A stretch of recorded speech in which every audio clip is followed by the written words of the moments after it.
أعوذ بالله من الشيطان الرجيم بسم الله الرحمن الرحيم அஸ்ஸலாமு அலைக்கும் வரஹ்மத்துல்லாஹி தஆலா வபரகாத்துஹு. முஸ்வத்துல் ஹசனா இஸ்லாமிய மகளிர் கல்லூரியில் பேராசிரியராக பணிபுரியக்கூடிய ஆலிமா ரஹீமா உங்களுடன் 5 நிமிட மதரசாவிலிருந்து ஒரு சிறிய தகவலை பகிர்ந்து கொள்கிறேன். இன்ஷா அல்லாஹ். அரசாட்சி தனதாக்கி அதன் சாட்சி நபியாக்கி அழகாட்சி புரிகின்ற எல்லாம் அல்லாஹ்விற்கே புகழ் அனைத்தும். அல்ஹம்துலில்லாஹ். ஆரம்பமாக இஸ்லாமிய வரலாறு. இல்யாஸ் அலைஹிவஸல்லம் அவர்கள் ஹஜ்ரத் இல்யாஸ் அலைஹிவஸல்லம் அவர்கள் உர்தன் என்ற பகுதியில் ஜலாதி என்னும் ஊரில் பிறந்தார்கள். புனித குர்ஆனில் இவர்களின் பெயர் இல்யாஸ் மற்றும் இல்யாசின் என 2 வகையாக கூறப்பட்டுள்ளது. அல்லாஹ் தஆலா இவர்களை ஷாம் தேச மக்களின் நேர்வழிக்காக நபியாக அனுப்பினான். இவர்கள் இறைப்பணி ஆற்றிய பகுதி ஷாம் தேசத்தின் பிரபலமான நகரம் ஃபைலஃபக் என்பதாகும். இது திமிஷ்கிலிருந்து சுமார் 2 கிலோமீட்டர் தொலைவில் அமைந்துள்ளது. இந்த நகரத்தில் ஃபைல் என்ற பெயரில் தங்கத்தாலான மிகப்பெரிய சிலை ஒன்று இருந்தது. அங்கிருந்தோர் அதை தமது கடவுளாக கருதினார்கள். இல்யாஸ் அலைஹிவஸல்லம் அவர்கள் அந்த மக்களையும் அவர்களின் அரசனையும் ஒரே அல்லாஹை வணங்குமாறு அழைப்பு விடுத்தார்கள். அந்த மக்கள் அழைப்பை நிராகரித்து நபியை கொலை செய்ய தீர்மானித்தனர். உடனே இல்யாஸ் அலைஹிஸ்ஸலாம் அவர்கள் அங்கிருந்து சென்று விட்டார்கள். பிறகு அரசர் இறந்து புதிய அரசர் பொறுப்பேற்கவும் நபி திரும்பி வந்தார்கள்.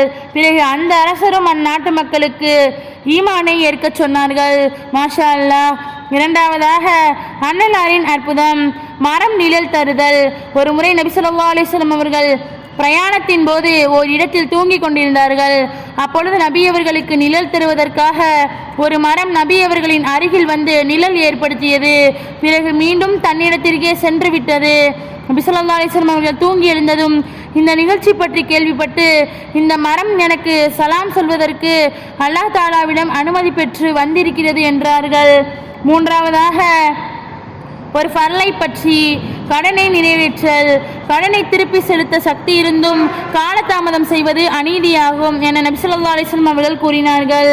விளக்கம்: ஒருவர் கடன் வாங்கியிருந்தால் அக்கடனை நிறைவேற்ற வசதி இருந்தால் உடனே நிறைவேற்றுவது அவசியமாகும். அதில் வேறு காரணம் கூறி தாமதிக்க கூடாது.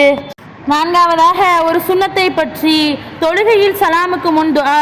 அபூபக்கர் ரலியல்லாஹு அன்ஹு அவர்கள் நபி ஸல்லல்லாஹு அலைஹி வஸல்லம் அவர்களிடம் வந்து, நான் தொழுகையில் ஓதிட ஒரு துஆவை கற்றுத்தாருங்கள் என கேட்டதற்கு இந்த துஆவை கற்பித்தார்கள்.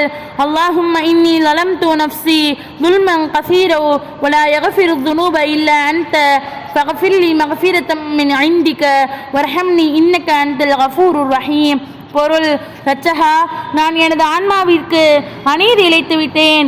உன்னை தவிர மன்னிப்பவர் எவரும் இல்லை. உனது சிறப்பான கருணையால் என்னை மன்னித்து என் மீது அருள் புரிவாயாக. நீ மன்னிப்பவனாகவும் நிகரற்ற அன்பாளனாகவும் இருக்கின்றாய்.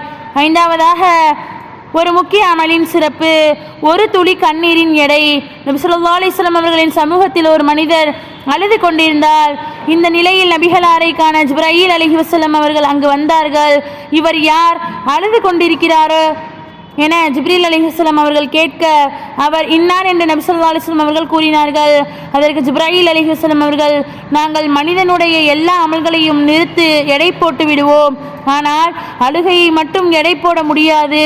ஏனெனில் அல்லாஹ் தஆலா கண்ணீரின் ஒரு துளியால் பல கடல்களின் அளவுள்ள நரக நெருப்பை அணைத்து விடுவான். மாஷா அல்லாஹ்.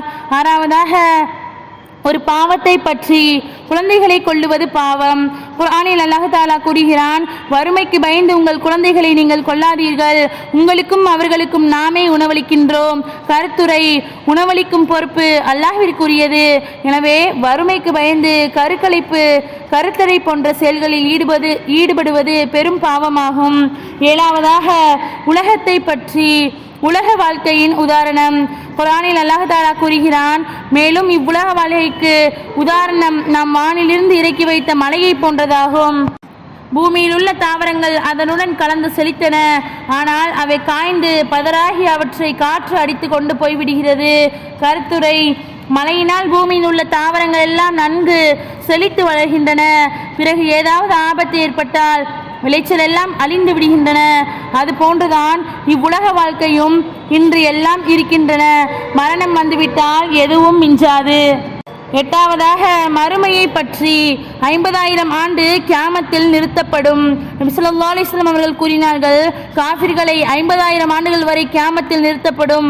காஃபிர்கள் நரகை பார்த்து இது 40 ஆண்டுகளுக்கான தொலை தூரத்திலிருந்து நம்மை சூழ்ந்து கொள்ளப் போகிறது என நினைப்பார்கள். ஒன்பதாவதாக நபி வழி மருத்துவம், இதயத்தை பாதுகாக்கும் முறை. நீங்கள் தண்ணீர் குடிக்கும் பொழுது நிறுத்தி நிதானமாக சுவைத்து குடியுங்கள், கடகடவென குடிக்காதீர், அதனால் இதயத்தில் வலி உண்டாகிறது என நபி ஸல்லல்லாஹு அலைஹி வஸல்லம் அவர்கள் கூறினார்கள். அஸ்ஸலாமு அலைக்கும் வரஹ்மத்துல்லாஹி தஆலா வ பரகாத்துஹு.